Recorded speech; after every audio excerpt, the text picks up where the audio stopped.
Hey, welcome back to National High School Football. You guys know that, Joe, one of the things that we really pride ourselves on, right, is getting together with the best football minds in America. So tonight, we continue that tradition, guys, by welcoming our guest. He's no stranger to the show. He's the head coach of the Don Bosco Ironmen from Ramsey, New Jersey, Coach Dan Sabella. Coach, welcome to the program. How we doing, guys? Nice to see you again. Excited to be here. Joe, listen. I told you guys before we started that I've got a surprise for the coach and for you. So to honor Bosco's win over intense rival Bergen Catholic, check this out. Check out the logo in the upper right-hand corner of the screen. Joe, we're going to do this just for the coach. How about that? Nice. There you go. It matches his shirt. Good job, Larry. We appreciate that. Good stuff. You guys are getting high tech, I see. We're getting high tech here. As the years go on, we're getting high tech. That's right. All right, Joe, take it away. So, Coach, welcome to the show. It's great to have you back. So, Larry, I don't know if you remember why this institution is so important to yours truly. 10 years ago, when I started my company, Prep Gridiron Logistics, the first game we ever set up in our history was with Don Bosco. Oh, yeah? Yeah, prior to Dan getting there, it was Don Bosco at Cincinnati Moeller. It was a home and home. First deal we ever did as a company. 10 years today. 2025 is our 10-year anniversary. So it was August 2015, and the second game we did for them the same season was again they hosted Archbishop Rummel from New Orleans on their 100th anniversary. It was a doubleheader where Jason Negro from St. John Bosco flew in and beat St. Peter's Prep in the undercard of the doubleheader. Oh. So that's our history. That's our history. Coach, thanks so much for being here. Huge win. Obviously, every week we try to get a coach on here to celebrate their big win from the prior week. And obviously, you earned that. Bergen Catholic was ranked in every poll as high as number 5 and 1, and on average, I think half the polls had them in the top 10. So congratulations, and let us know. It's been 48, 36 hours. Let us know how everybody's doing and how that feeling was Friday night. Yeah, it was a hard-fought game.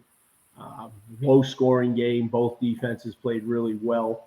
Only one turnover in the game. Obviously, a big-time rivalry.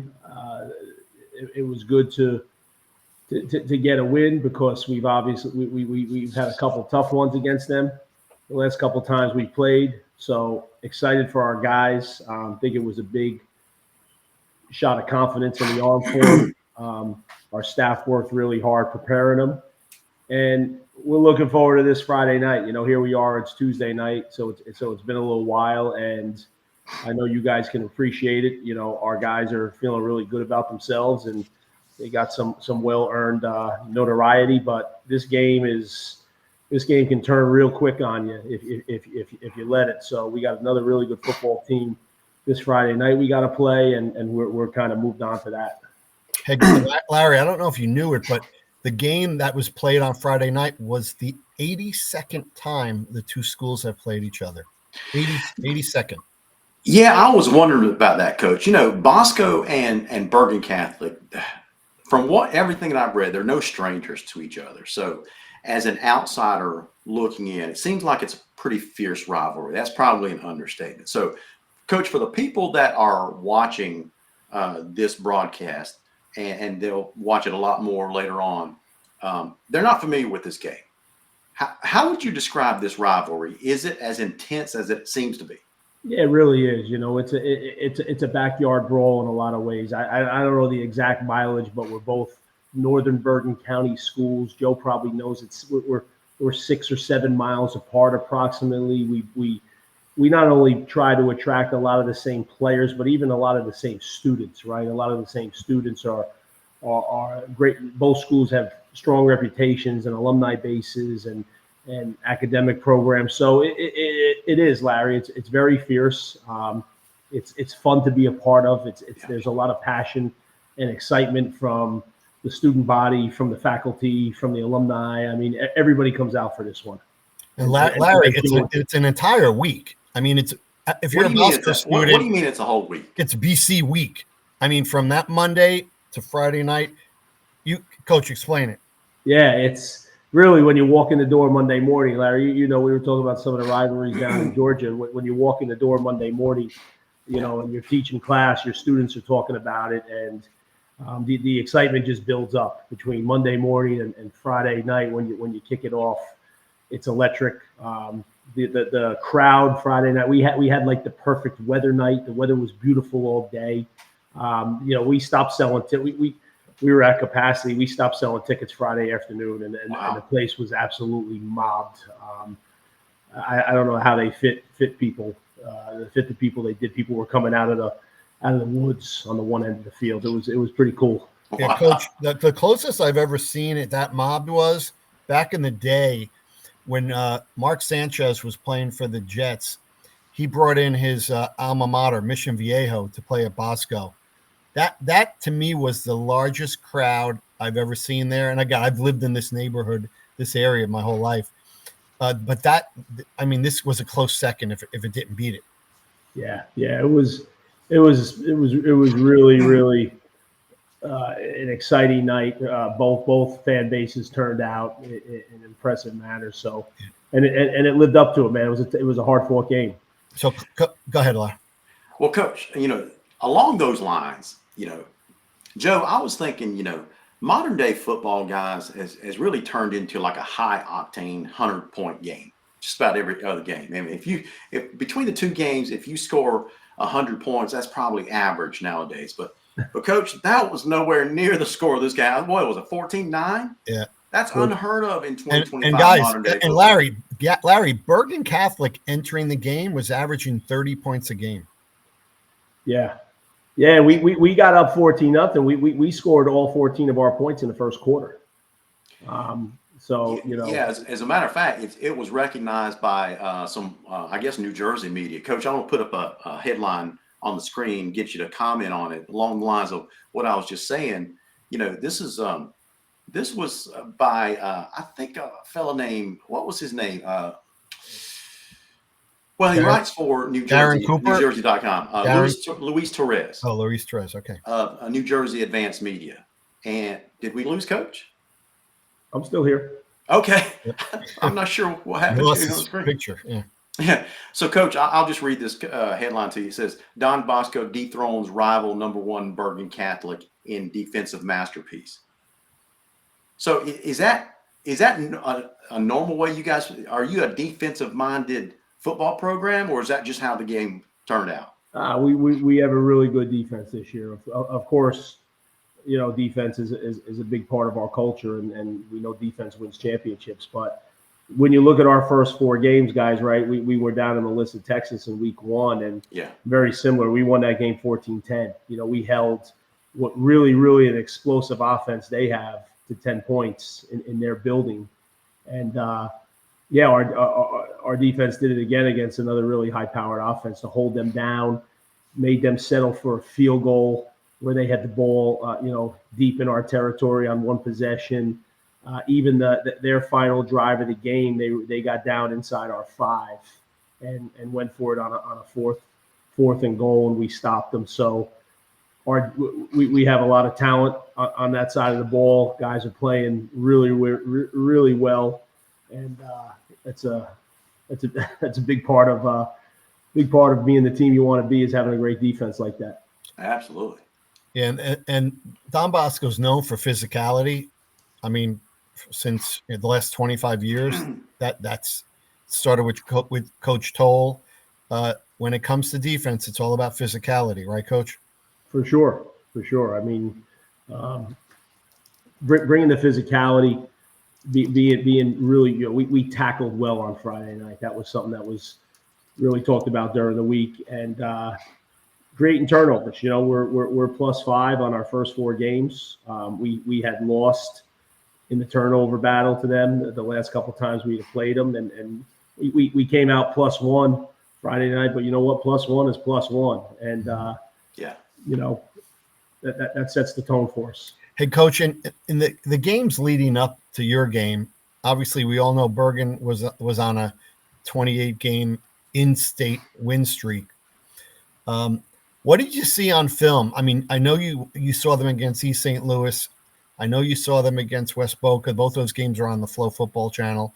What did you see that you thought you could take advantage of or end up beating them with? You know what? They're very well coached, and they're very talented. So for us, it was all about, number one, really minimizing penalties. And our guys did a really good job of that. You cannot shoot yourself in the foot when you play them. Number two, we already mentioned that the penalties, the turnovers was a big focus for us. We felt like we needed to win the plus minus. And we needed to have some explosives. We hit them on a screen on our second touchdown drive that got us inside the 5, and we were hoping for a couple more explosive plays. But you have to play really sound, and you have to play really, really physical football to be able to beat them, because that's really what they hang their hat on as well. They want to kind of bully you and the toughness factor is push you around on the line of scrimmage, and our guys stood up to that challenge, I thought, and responded very well. Coach, I've heard you mention physicality a couple times. Joe's talked about it before, and a couple of your players talked about it after the game. A linebacker, Jack Hinspeter. Yes. Hinspeter. Yeah. He was interviewed, as well as safety Jack Demena, both by Jason Bernstein of New Jersey Advanced Media. And this was a quote from both of them. Jack said this: "Tonight we really showed who was the tougher team coming out of this victory." And safety Jack Demena said, "We knew whoever was going to win this game was going to be the tougher team. That's how we do it. That's how we like to do it. That's Bosco football." To me, you've mentioned it a couple times. Your players almost they're sounding like that they're quoting their coach, talking about physical toughness. Is that a culture thing that you've instilled at Don Bosco? Yeah, I mean, listen, Joe mentioned it before. Coach Toll really installed that culture when he got this thing going, 25 years ago or so, yeah. and we're trying to get it back there. I mean, that's, especially in this game, it really is like a backyard brawl in a lot of ways. You mentioned like some shootout scores, and there's been a couple of those over the years, but in recent times, like the way the teams kind of match up positionally and stuff, like it was you're gonna have to win this game in the trenches, like we said earlier. You have to tackle really well and play really, really physical, even offensively. We got the ball back with 6 minutes and 42 seconds left on our own 3-yard line, and wow. We were able to run the clock out. They had all 3 timeouts. They might have had 2 timeouts, but they were able to stop the clock a couple times, and we put together like 3 or 4 first downs and just played that old school, here we come, try to stop us and grinded out football. Hey, Coach, I heard you in an interview say that before that drive started, the offensive lineman basically told you, "We want to run the ball every play. Let us do it." They really did. Our guys were on the bench in between series, and I was able to get over there for a minute. And sometimes you'll say to them in the course of the game, especially some of your veterans, "Hey, what do you like? What type of fronts are we seeing? What do you think is going to be there?" And they were just adamant about being able to run the ball straight at them. They didn't want to get fancy. They weren't worried about any motions or any type of bells and whistles. It was like, and one of our assistants looked at me as I walked away, and he tapped me on the shoulder and he said, "Coach, listen to him." He kind of like reinforced what they were saying, and like they delivered on it. Coach, let's talk about some of those veterans that you mentioned. Every team, Joe, every team has players during the course of the season that tends to step up when leadership is needed, right? Your team is probably no different. Who do you turn to on that roster when you need players to take over and rally the team? Well, we got a bunch of them. We're really fortunate in that regard. I'll start with our senior captain, left guard, Rhett Morris, who's a 3-year starter, committed to West Virginia, and he's really the leader of our offensive line. most vocal, and his game is all about physicality, right? He's a real thumper inside, and we were getting some really good double team combination blocks out of him, and really all those guys, as well as our tight ends. We were in a bunch of 12 personnel. Our running back Dante DeLuca is another 3-year starter and captain. He's got that like John Riggins style to him, Oh, he's the big bruiser that I saw on the video highlights. He's the big bruiser, and then we got a nice couple guys who complement him well. So those two guys, offensively, defensively, our Mike linebacker Matt Acapini, another 3-year starter, committed to Central Florida. He's all over the field. He's spilling his guts every single play, flying around. You mentioned Jack DeMena. He's a 3-year starter for us back there in the secondary, leading our team in interceptions, 3 interceptions in the first 4 games, playing the best football of his life. And, we got some seniors and a bunch of juniors who played as sophomores, so we got some good experience on the field, battle-tested guys. Yeah, Larry, Bosco has 4 3-star or higher juniors. Wow. 2 on defense, O'Neal and Allen, and then 2 on offense, JT Garachi and Isaiah Alvarez, right, Coach? Yes. Yeah. Yep. And then a super sophomore, 4-star, the safety, Evans, right? Yeah, Phoenix Evans, who's a corner. Yeah. Yep, corner. Yep. So there's talent everywhere. Coach, we mentioned earlier in the call your trip to Texas. That was an historic game, Larry. I don't know if you know this. The 2 states of New Jersey and Texas have had up until that point never played in the sport of high school football. Really? Ever.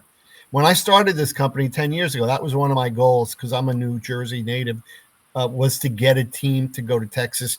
I've been close a few times, but it didn't happen until this season. Coach, tell us about the experience down there in the suburbs of Dallas. Yeah, it was everything you hoped and then some. People were really, really hospitable.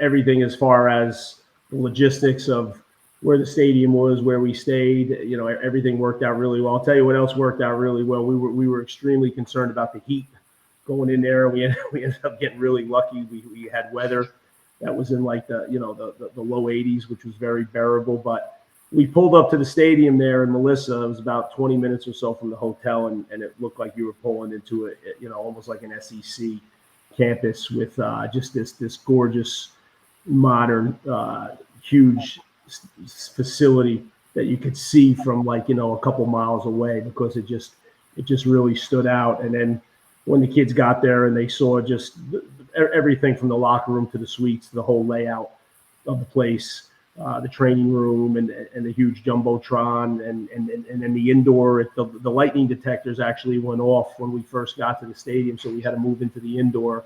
It was phenomenal. And even though it only held 10,000, it was one of those stadiums where the fans were right on top of you. And they had a tremendous home turnout. They had their band there and their color guard and all that stuff. So it was a well-attended game. It was a hard-fought game, and it's something I think our guys will remember for the rest of their life. Did you travel well? Were there a lot of Bosco fans there? Very, very well. Very well. We had a couple hundred people there for sure. Our hotel was packed, and anytime you take a long trip like that, it's always good to come home with a win, obviously. Coach, that's not bad at all to go from New Jersey to Texas in August and bring several hundred fans with you. That's not a bad road trip at all. Great way to start the season, Larry. Absolutely. Well, let's talk about your hot start to the season. It's no secret in the last several years, you've kind of gotten off to a slower start. But this year, you are like lightning hot, starting the season 4-0. What's been the difference this year?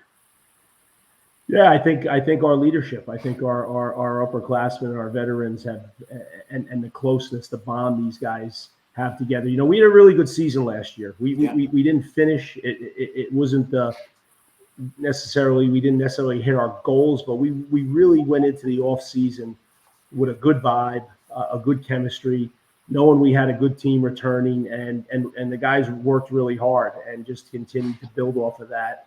And we talked about it earlier when it was 10-0 down there in that first game.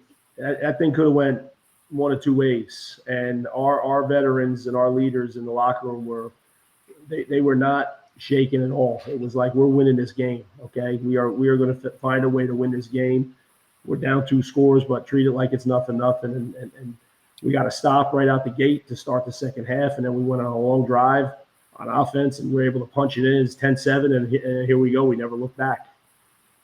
So, that led into, week 2, week 3. Listen, we still got to get better. We're our records where we want it to be, but the old saying about football, you put that tape in, it's never as good as you think it is, and it's never as bad as you think it is. And we don't feel like we've played our best ball yet. So that's exciting as a coach, because that we're going to get it there.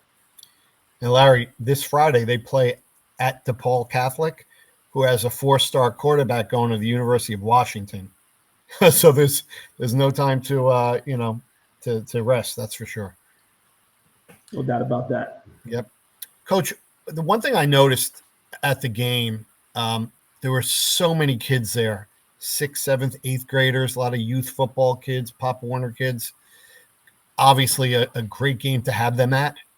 But what do you give me your put on your salesman cap. If I'm a parent of a kid that's looking to go to Bosco as a student athlete, tell me what you tell them, when you have a few minutes with them when they're deciding on where to go to high school. Yeah, well, the place really sells itself, as you, Joe. The biggest thing is, first of all, is like get kids up on campus, because you can hear it about Don Bosco is one thing, but when you actually get up on campus and from the moment you pull in, you feel like you're out of college. You really do. We got a lot of land. We got some beautiful academic buildings, a brand new building that's our cafeteria, as well as a hospitality level up on the 3rd floor. Just the pride in the place with how clean it is and how much everybody takes care of it. We got our own lower field, which is soccer and baseball, and then we've got the upper field, which is more football and lacrosse and whatnot. So it's pretty cool when the bell rings in between classes and kids are walking outside, and it's got like a college feel. You're walking from building to building, and we feel like we got we've got the full package. We've got excellent academics. We've got really, really top-notch athletics, and we have just a tremendous community of people who look out for each other. The Salesian the Salesian and spiritual part of the education. Our head priest, and as well as all the brothers and priests on campus they're part of the faculty, and they're very involved in the day-to-day activities. So you got a little bit of everything. And Larry, those are impressive facilities. Yep. Yeah.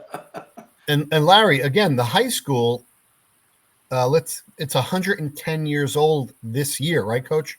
Yeah. Oh, yeah. That's exactly right, Joe. Yeah, because remember, my company started in 2015 with that doubleheader at Bosco, and we did the doubleheader because we were celebrating. It was your 100th anniversary, and it was St. John Bosco's 75th anniversary. There you go. Yeah, that's why we set you guys both up for success that night. Bosco went 2-0 in that doubleheader. And Larry, Coach didn't mention basketball.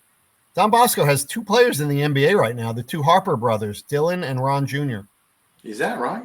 Mm-hmm. Right, Coach? Yeah, right. We had Ron Harper Jr. Dylan Harper was just the number 2 overall pick in this past year's NBA draft. So that was he led our team to the state championship 2 years ago, and obviously, got us a lot of national attention with the season he had. Coach, you ever have alumni come back? All the time. As a matter of fact, this Friday night, the class of it was the 30-year reunion for the.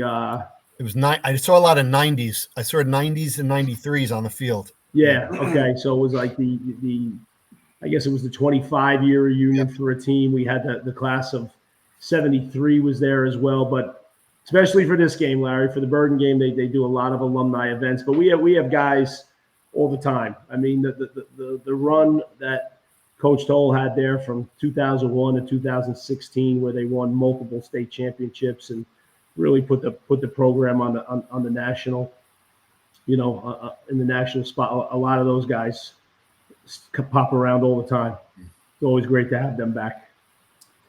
Man, that's great. That's great to hear. Hey,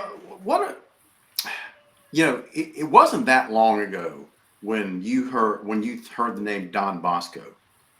Joe, it was up there with the big boys. Two right? national championships, 09 and, I mean, and it 2011. was Don Bosco was synonymous. They were just as big as Modern Day and St. John Bosco and some of these other big modern day brands.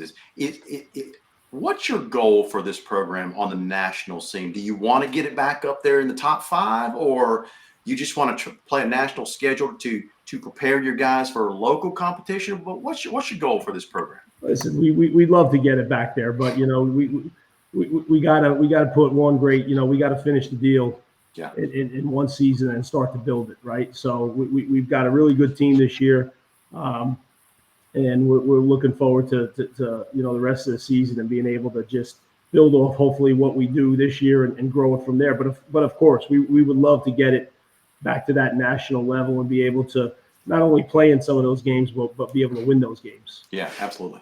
Yeah, Larry, over the years, Don Bosco is probably one of the few teams in America that they're undefeated against De La Salle and St. Thomas Aquinas. Yeah. They're 2-0 against De La Salle and 2-0 against St. Thomas Aquinas. They played, the likes of, Bishop Gorman, St. John Bosco, St. Francis. They played everybody that you see at the top of the rankings year in and year out. So that's something that, I know Coach it's high on his priority list, but the main goal is to win a state championship. Absolutely. So is this the year, Coach? Well, we think so, Larry. But you got to take care of business one week at a time, man. You know how it is. We've done a pretty good job getting there the last couple of years. We got to be able to finish. So, Coach, down in the South, when we talk about high school football players, there seems to be a phenomenon that players are just transferring like crazy. The state of Florida in the last couple of years, they've basically ultra relaxed their transfer policies, where a player can transfer up until almost the day before the game and still remain eligible with their new team. Do you see that creeping into New Jersey? Do you see transfers a lot up there? And if so, how do you handle that? Yeah, we listen. It's nothing new. It's been going on for a while up here too. The state put in some new rules recently, which I think it's helped it to a certain degree, but it's all over the place, right? It's all over the place. It's not just a football thing, and it's just one of those issues that it's tough to really have any type of set specific rule on it, because you can see so many different perspectives depending on the situation of what the right thing to do is. You never want to see it happen. You never want to see it happen, obviously, especially when you're losing one of your guys. But at the same time, you want to see a kid end up in a better place and a better opportunity if he thinks it's right for him. But I think some of the newer rules are actually helping to a certain degree. It's a little bit, you almost get a free transfer as an underclassman, as a freshman or a sophomore. And then when you become an upperclassman, they limited the penalties a little bit. They eased them a little bit harsher if you transfer in season versus out of season.